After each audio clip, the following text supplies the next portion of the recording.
Thank you very much for clicking on this video, everybody, and today I'm going to be giving you my full thoughts on the future of Pixar. And while Pixar had a bit of a really rough start towards the beginning of the 2020s, now it looks like their future looks better than ever, with a bunch of brand new movies and 2 TV shows for Disney+. So it's not going to really be a ranking video, more of just my thoughts of the future of Pixar and going through all their projects by release, releasing from 2024 to the near future. And let's get this started. Now let's begin off with Pixar's very first original show, Dream Productions, which is actually releasing on December 11th. It took Win or Lose's spot out of 2024, and that show would now be coming out next year.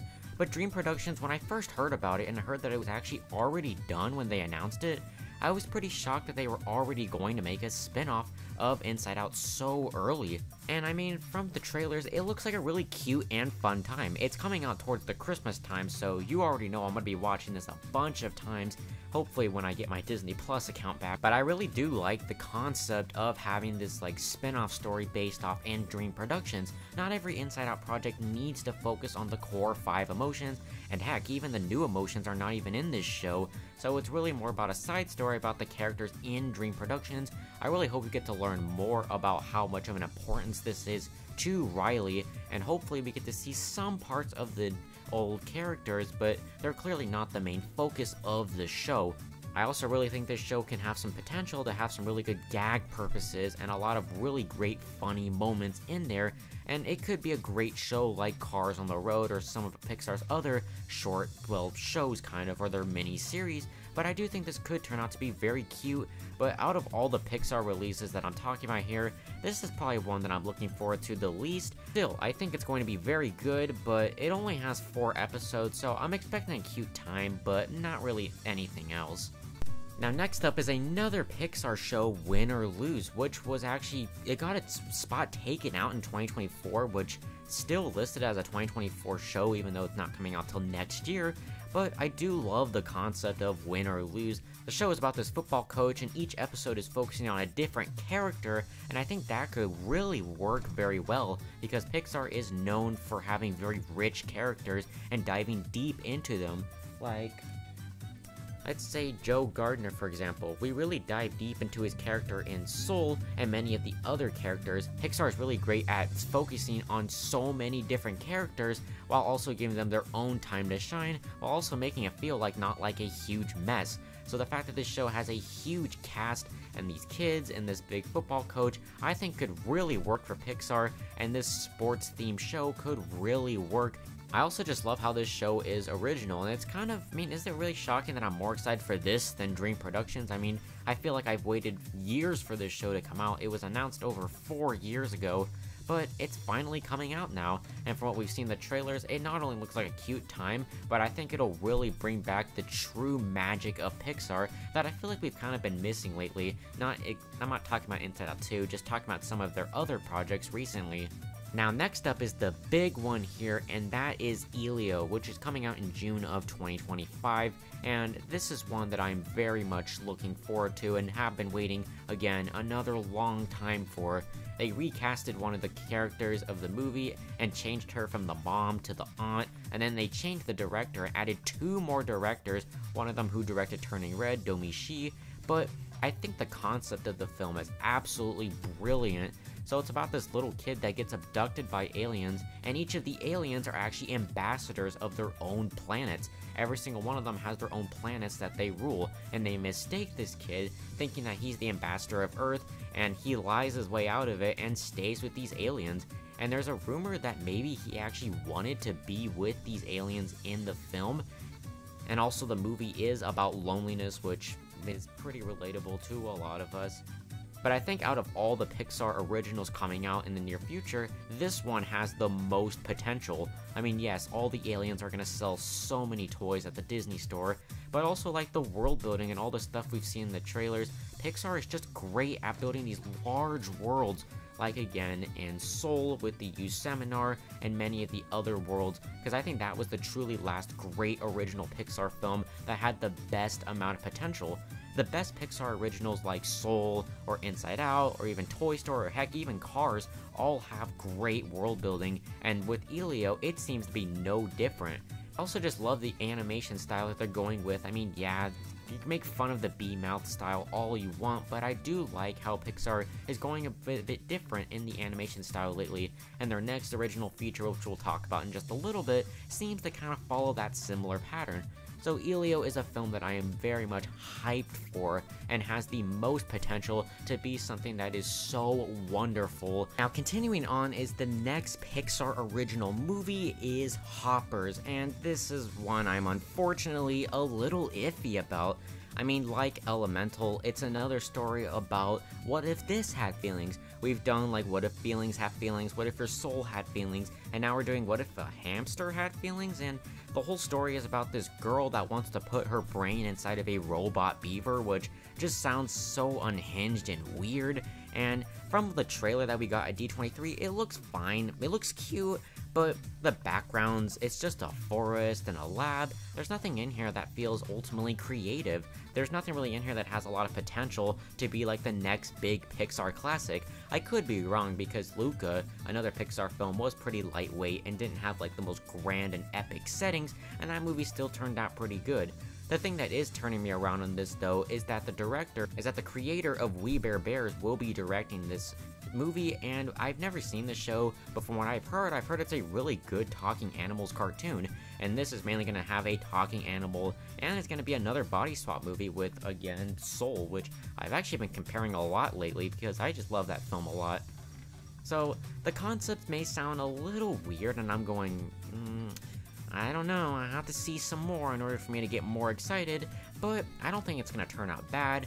Just out of all these originals, this one probably has the least amount of potential. Now, 3 months after the film releases is Toy Story 5, which, oh my gosh, this movie is going to destroy Hoppers.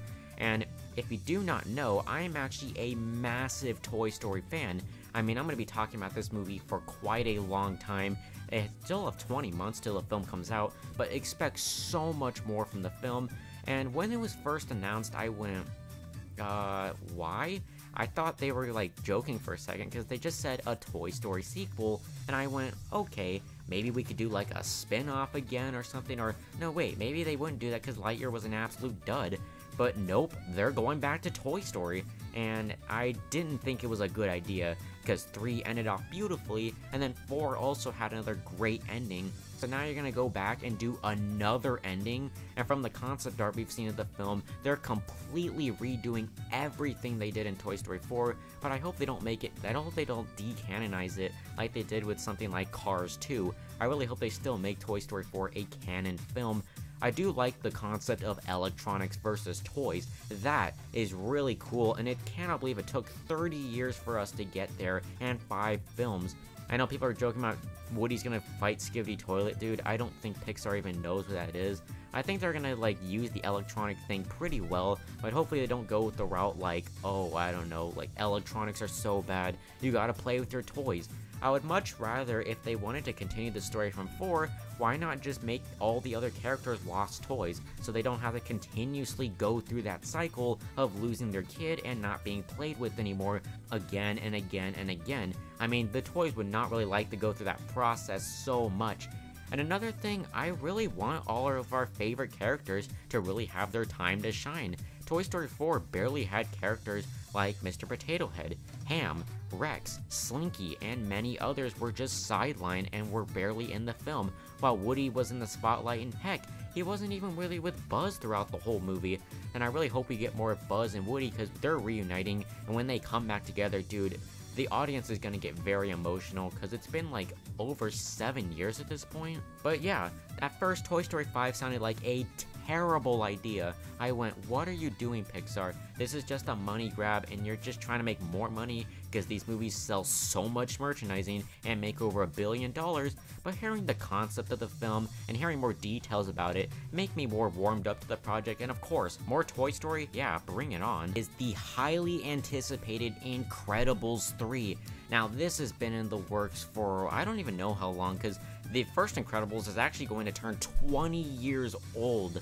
People were demanding a sequel for nearly a decade, almost half a decade, but I mean, seeing that they're making a third one, yeah, bring it on. I'm actually one of those people that love Incredibles 2, and I do not get why the movie gets so much unnecessary hate. Making a third movie, I really hope they, well, you guys probably have already heard this, like, of course, age up the characters, make the story a bit different, and please do not rehash the same thing you did like you did in the second film, which the second one did kind of feel like a rehash to the first one in a certain way. I hope they can make this third one make it feel more refreshing, interesting, and new. I also just think making a third one makes sense because, you know, these movies sell a lot of merchandising, they've made billions of dollars, and continuing the story and finishing off this trilogy will be great.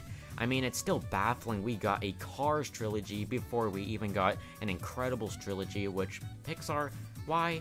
And they're never going to go back to that franchise. But Incredibles has the potential to become like an entire new franchise for Pixar, right in the links of Toy Story and Inside Out, because it is a superhero story, and from all the heroes we have explored for in the second film, you could do so much more with that in this third film. Hopefully, they try things that are different and new, introduce new heroes, and hopefully they expand this world a lot more, and it's not just a rehash of the second film. But yeah, an Incredibles 3 sounds amazing, and that's actually pretty much all the Pixar projects we have upcoming. It actually sounds like a much better lineup than they had for the beginning of the decade. I mean, we went from a streak of Pixar films that I just went, it was fine. Turning Red I didn't love, Lightyear wasn't even really a Buzz Lightyear film, and Elemental was just fine. But Inside Out 2 did really win me over, and their future does look a lot better than it did towards the beginning of the decade. But before we go, I'm just going to rank these very quickly and my least to most excited. And last place is Pixar's Hoppers, which has the least amount of potential but could sound cute. Dream Productions, something that could be entertaining, but still there's not a lot here that can get me like super hyped, but it is cool to see this Inside Out world once again. Win or Lose looks like such a fun and enjoyable time, and Pixar is wonderful at exploring and giving a large cast of characters their own screen time and making them all memorable. Elio, another great concept for a Pixar film and could be their best sci-fi movie since WALL-E. Incredibles 3, I really cannot wait to see what they're gonna do with this. Just please make it feel fresh and new and make it more serious than the second one. And finally, Toy Story 5, which has been the heat of the debate lately because I actually got in some fights with people about this film, which, come on you guys, this is just a movie, and I cannot wait to see what they're gonna do and how they're gonna continue the story after Toy Story 4.